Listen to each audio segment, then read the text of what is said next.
Tomoera tsara ao amin'ny tompo. Tomoera tsara ao amin'ny tompo. Zay no lohahevitra hotonitsika androany manasanao manaraka izay hatramin'ny farany.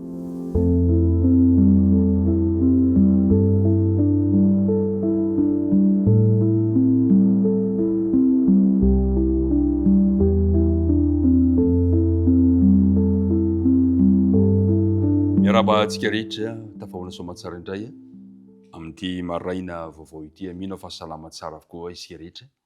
Ny fahasoavan'ny tompo sy ny fiatalanany ho aminao sy ny ankohonanao. Dia hiaraka hivavaka isika raha nomboka ity fandarana ity. Andriamanitra rainay any an-danitro, misaotranao izay no izao maraina vaovao izao.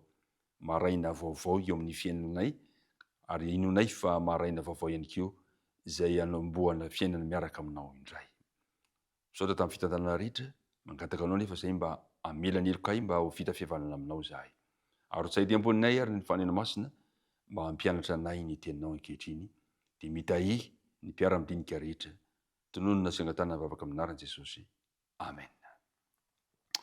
Tomoera tsara ao amin'ny tompo. Dia ny andinina tao tadiana mandrakariva no anomboantsika izao fiarahana izao, dia ny Filipiana 4 ka ny andininy 1 manao hoe aza manana inona na inona vahoaka ny fivavahana sy ny fifonana mba amin'ny fisaorana no entinareo manambara ny fangatanareo amin'Andriamanitra amin'ny zavatra rehetra. Tomoera tsara ao amin'ny tompo. Ny olom-pirenen'ny lanitra, tahaka ny ahoana moa zany hoe toetoetry ny olom-pirenena kristianina zany. Tahaka ny ahoana no amaritan'ny apôstôly Paoly izany olona vonona ho any an-danitra izany. Zao no voalazany ao amin'ny andininy 20 amin'ny toko 7 sy ny 20 fa ny fanjakatsika dia any an-danitra ary avy any no iandrasantsika mpamonjy dia Jesosy Kristy tompo izay hanova ny tenany fietretenantsika ka hitovy endrika amin'ny tenany voninahiny araka ny fiasan'ny heriny izay ahaizany hampanaiky ny zavatra rehetra ho azy. Hafa mihitsy zany ny toe-tsain'ny olom-pirenen'ny lanitra sy ireo izay mieritreritra ny amin'ny tany. Hitantsika omaly mantsy fa ozy hoe fahavaliny azo fijaliana ireo, fahaverezana no hiafarany, kibo no Andriamanina, ny famenara ny voninahiny, ny famisaina ny amin'ny zavatry ny tany izy. Zany ilay lazain'ny Paoly hoe fahavaliny hazo fijaliany Kristy misaina ny amin'ny tany. Fa ny kristianina kosa, ireo olom-pirenena lanitra kosa, dia ny any an-danitra no saintsainy ary Kristy mihitsy no mpanjaka amin'izay fotoana izay. Ary izay no lazain'ny Paoly, ny fanjakatsika dia any an-danitra, any no iandrasantsika mpamonjy. Tsy eto amin'ity tany ity zany no famonjenanao, fa any an-danitra ao amin'ny Kristy. Ary izay no ilazan'ny Paoly hoe hanovany izay hanovany tenany fietretenantsika ka hitovy endrika amin'ny tenany voninahiny, mila ovana hitovy amin'ny tenany Kristy isika. Mila ovana tahaka ny Kristy isika, zay tena be voninahitra ny fitsanganana amin'ny maty. Mila ovana ny tsirairay avy. Andeha ary hojerentsika vetivety ny toetran'izany tenany voninahitra zany ao amin'ny Korintianina 1. Ao amin'ny Korintianina 1 no ahitantsika izany. Korintianina 1 toko 10 ka ny andininy 2 sy 7. Dia zao no fanambarany Paoly azy. Hoy izy voalaza amin'ny andininy 2. Toy izany koa ny fitsanganan'ny maty. Afafy amin'ny fahalovana, atsangana amin'ny tsy fahalovana. Afafy amin'ny fahafahamboninahitra, afafy amin'ny voninahitra. Afafy amin'ny fahalemena, atsangana amin'ny hery. Afafy tena amin'ny fomba naina, atsangana ho tena araka ny fomba mpanahy. Raha misy tena araka ny fomba naina, dia misy araka ny fomba mpanahy koa.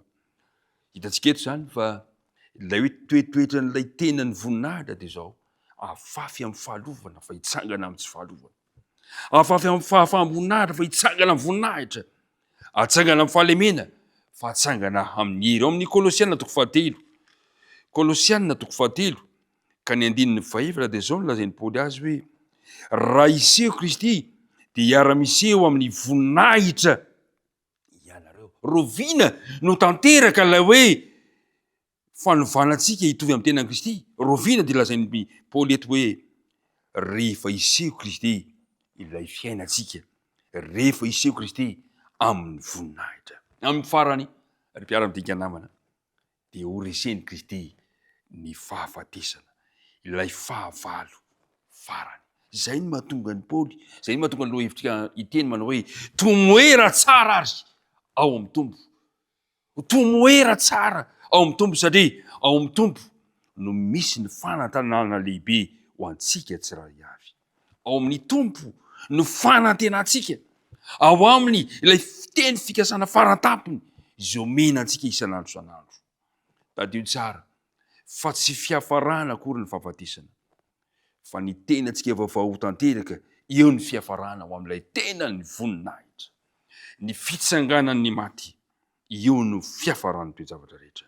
Ry mpiara-midinika namana, androany dia tiana nitarika ny saintsika amin'ny maolo-pirenen'ny lanitra anao, fa ny fanjakatsika dia any an-danitra ary any no andrasantsika mpamonjy dia Jesosy Kristy tompo. Misy mpanoratra anankiray izay tsy mpivavaka izy io, fa nanoratra izy ny amin'ny fomba azahoana famonjena.